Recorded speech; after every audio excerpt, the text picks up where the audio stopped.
Welcome back. In this video, we learn how to convert angles from degrees to radians using a simple JavaScript function. Radians are essential in trigonometry, geometry, and many web-based drawing libraries like Canvas or WebGL. Let's get started with how it works and how and when to use it. To convert degrees into radians, we use a well-known formula. We multiply the degree value by pi and divide it by 180. This helps us convert angle units accurately for mathematical and graphical tasks. Let's see how we can write this as a code. This function takes an angle in degrees and converts it into radians. We use Math.PI to represent pi and apply the conversion formula directly.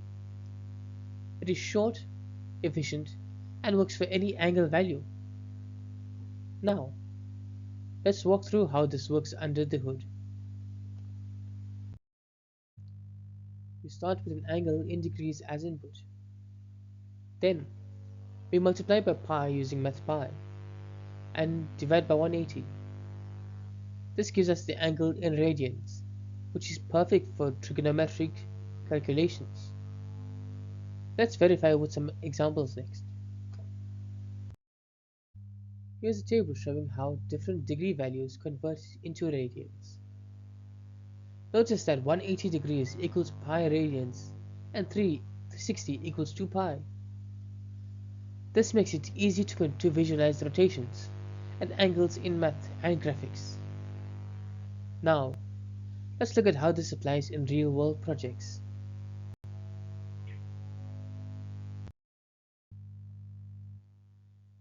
Radians are used extensively in real-world coding, especially in graphics.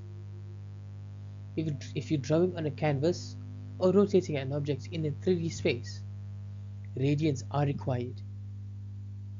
They are also essential in physics engines and any advanced math. Let's wrap it up. And that's it. Converting degrees into radians in JavaScript is as simple and important. Using a one-line function, you can now work with angles the way most mathematical systems would expect. Thanks for watching, and happy coding! Thank you for watching. If you enjoyed this video, please make sure to like, share, and subscribe for more JavaScript tutorials. I'll see you in the next one.